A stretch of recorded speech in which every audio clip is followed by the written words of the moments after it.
The morning I met her, I had $4.11 in my front pocket. A 1928 Ford truck with a radiator that overheated every 40 miles, and approximately no idea what I was going to do when I reached California. I had been telling myself California for 6 months. California like it was a prayer.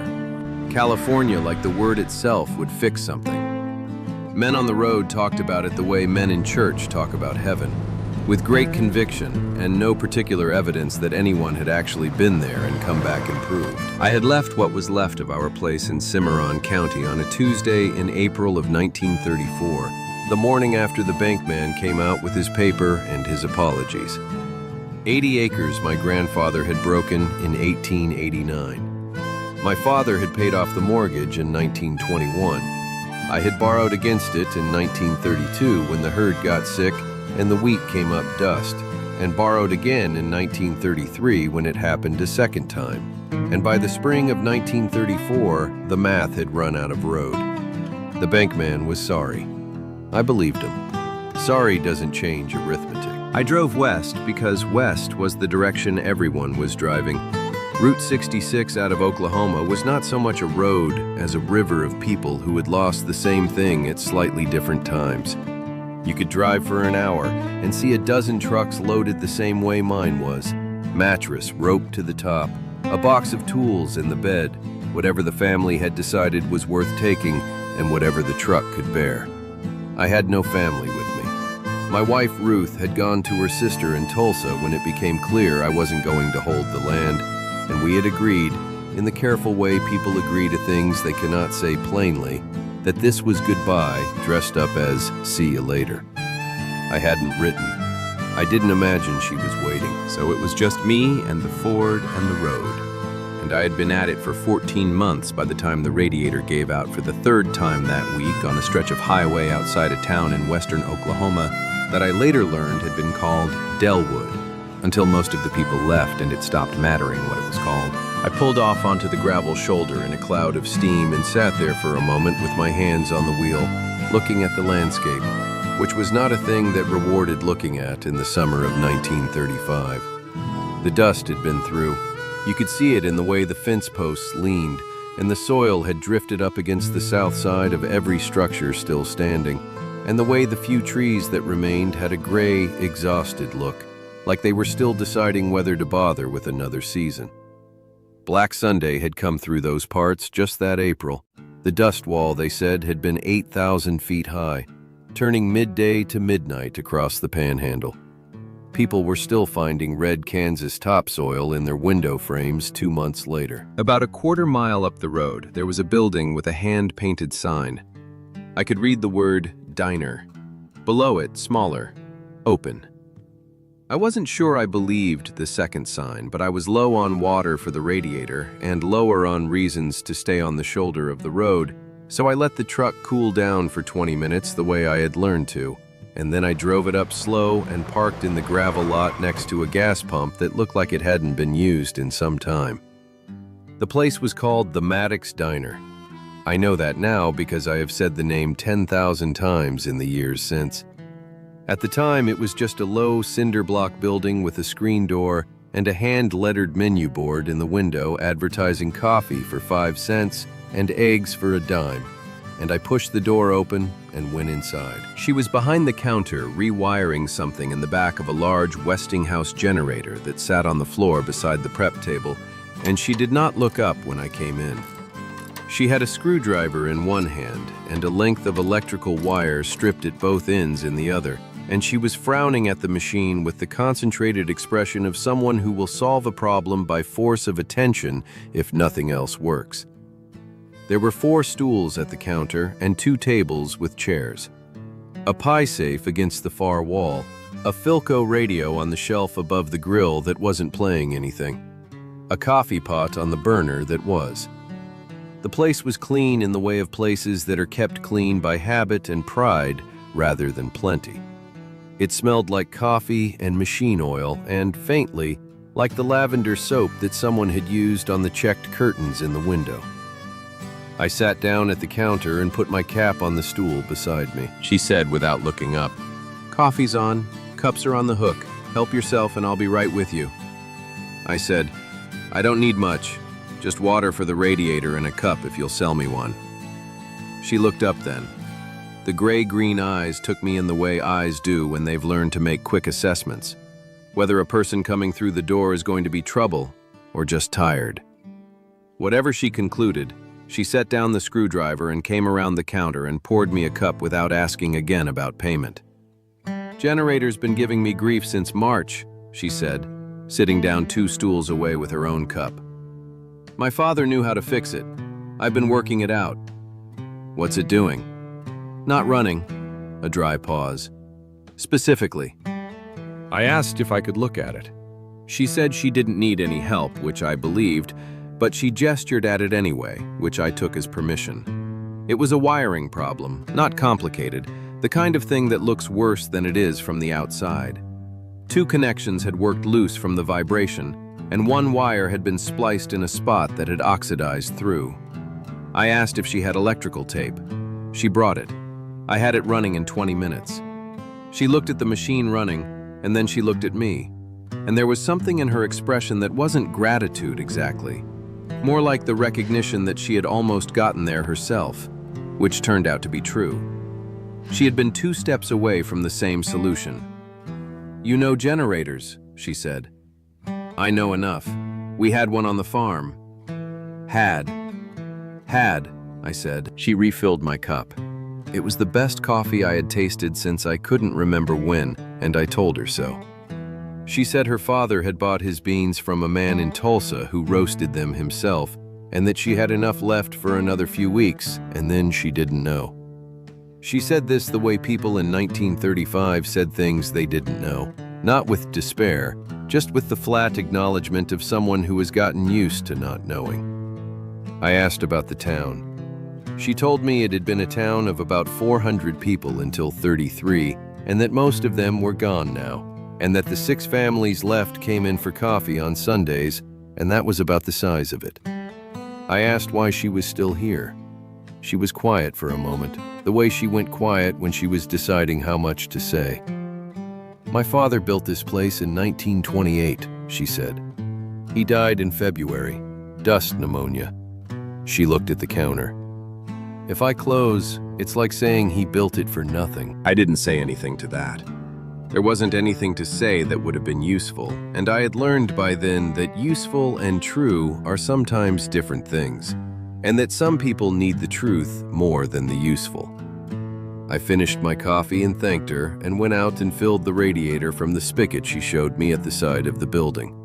The truck started. I sat in it for a moment with the engine running and looked at the highway west, and then I looked in the rear view mirror at the Maddox Diner sitting by itself on the edge of what had been a town, and the sign in the window that said, "Open," and Vera Maddox visible through the glass going back to her generator. I turned the engine off and went back inside.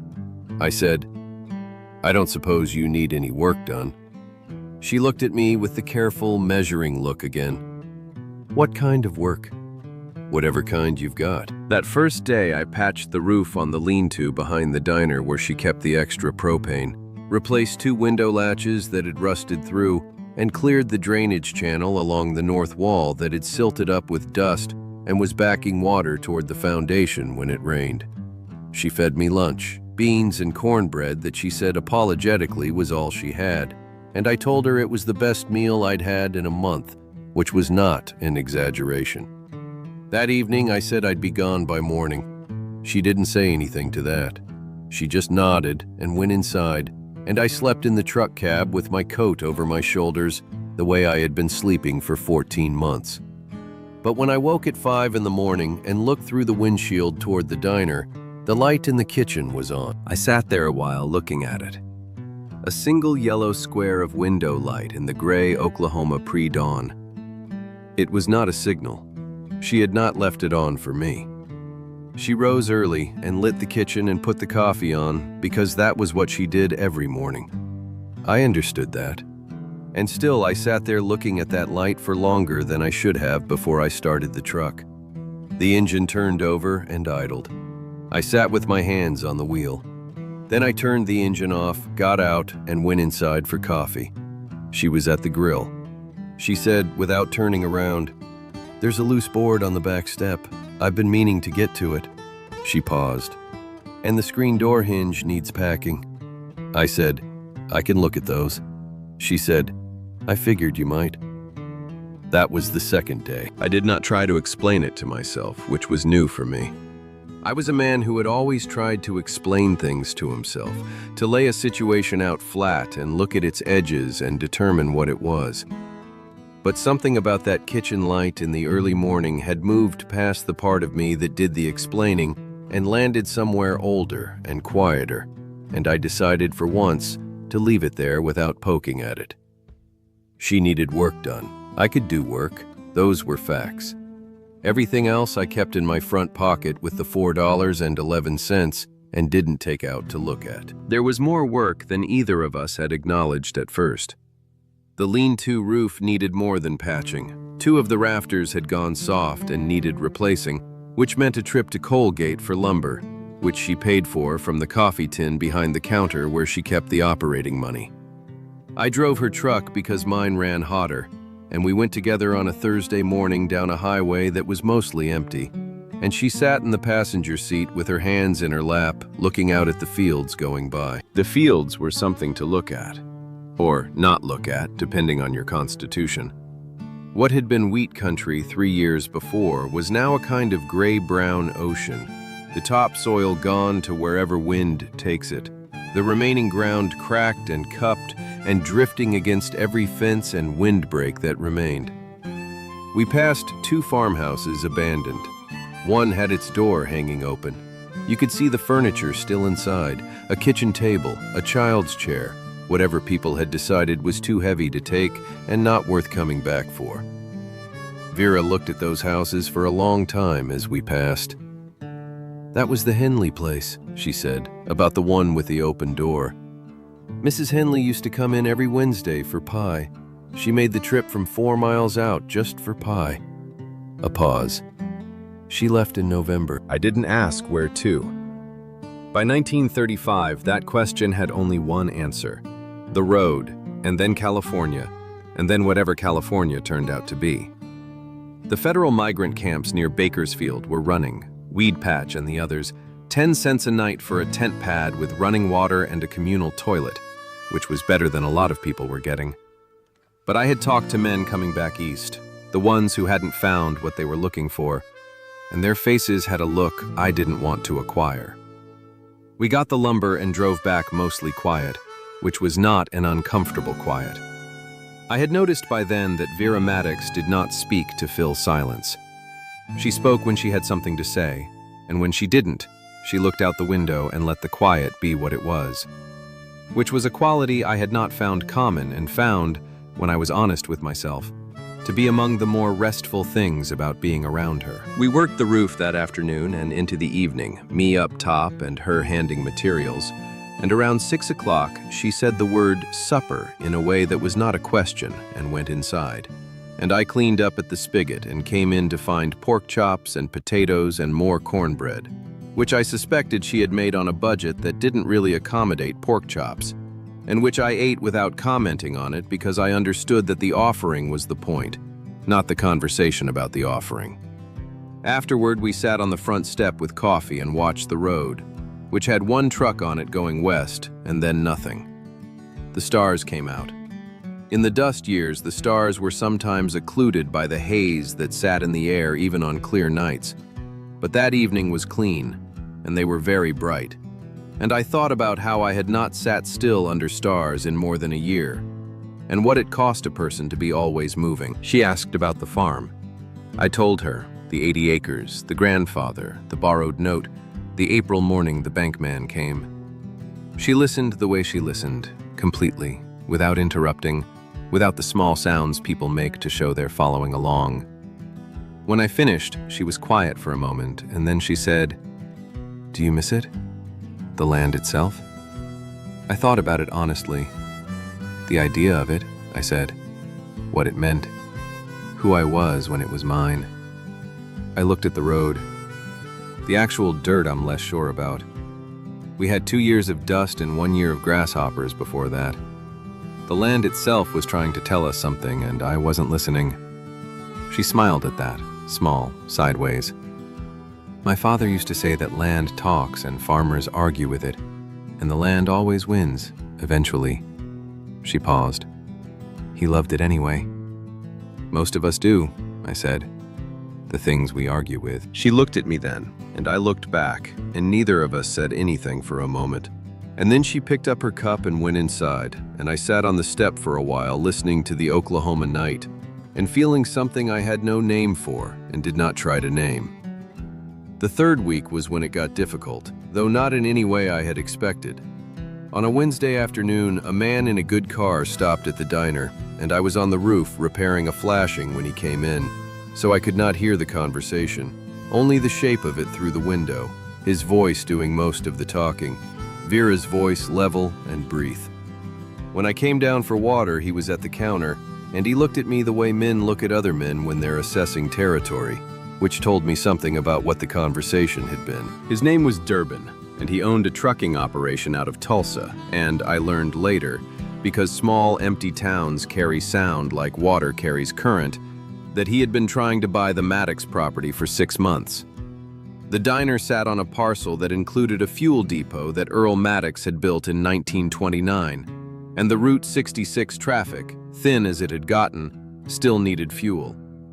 Durbin wanted the location. He didn't particularly want the diner. He left without buying anything. That evening, Vera was quiet at supper in a different way from her usual quiet, which was full. This quiet was the kind that something heavy was sitting in the middle of. I said, "Durbin's made another offer." She looked at her plate. "Third time this year. You going to take it?" She picked up her fork, set it down. "If I take it, I can pay off what I owe and have enough to go to my cousins in Flagstaff. Start something there." She paused. "That's what taking it would mean." "And not taking it?" She looked up at me. "Not taking it means this, here, the 6 families and the Sunday coffee and fixing what breaks and hoping it doesn't get worse." A long pause. "He says the drought's going to break eventually. Everyone says that. I'm beginning to think everyone's been saying it long enough that it just means they don't know." I turned my coffee cup in my hands. Outside, the road was quiet. It was almost always quiet by then. The rush of migrants moving west on Route 66 had peaked in '34, and the numbers were thinning. Either people had gone, or they had decided to stay where they were and wait it out. "Your father built this place in '28, I said, a year before everything fell apart. That means he built it with the expectation of something that never came." "I know that. I'm not saying that as a criticism." I looked at her. "I'm saying he built it anyway, and it's still here." I paused. "That's not nothing, Vera." She was quiet for a long time. Then she said, "Why are you still here, Roy?" I had been waiting for the question because I had been asking it to myself. I had a partial answer that was true. The work was real, and there was more of it than we had gotten to. I had a fuller answer that was also true, but that I had been keeping in my front pocket with the $4.11 and not taking out to examine. I said, "I'm not done with what needs doing." She looked at me for a long moment with those gray-green eyes that didn't miss much. Then she got up and started clearing the plates, and I let the subject close because it was not the time to push it open again. That night, she did not say goodnight when I went to the truck. She went inside and the kitchen light came on the way it always did, and I sat in the cab and looked at it and understood something I had been not understanding for 3 weeks. I was not staying because of the work. I lay down in the cab and looked at the roof of it and thought about Ruth, which I had not let myself do in a long time. About the careful way we had said goodbye, dressed up as "see you later." About what it had cost to stop being a man with land, with something to offer, with a place that was his own. About how I had been moving for 14 months because stopping required believing I was worth stopping for, and I had not managed to believe that. I thought about what Vera had said on the front step about things we argue with and still love. And I thought about how I had no farm anymore, no mortgage, no 80 acres and the machinery of a life built around a specific piece of ground, and how despite all of that, I was lying in a truck outside a diner in an emptied-out Oklahoma town at 11 o'clock at night and was not particularly interested in leaving. I was up before dawn. The kitchen light was already on. I went in and she poured coffee, and we sat in the quiet for a while before the day started. And I said, "Vera, I need to say something." She wrapped both hands around her cup and waited. "I told you I'd be gone by morning," I said. "The first morning." "You did." "I've been telling myself that every morning for 3 weeks." I looked at the table. "I keep not going." She was quiet. "I know what that probably looks like," I said. "A man on the road with no particular prospects, hanging around a woman's property doing work in exchange for meals." I made myself look at her. "That's not what it is. I want you to know that's not what it is." She set down her cup. She looked at me with the careful, level look. Then she said, "Roy, when my father died, I had about 3 days where I thought I was going to have to close. I sat at this counter for 3 days and thought about what I was going to do." She paused. "You know what I kept coming back to?" I shook my head. "This counter. The feel of it under my hands. The smell of the coffee in the morning. The way the light comes in that east window at 6 a.m. She looked at that window, which was showing the first gray of dawn. Not the money, not the plan, not what made practical sense. Just the specific feeling of a specific place.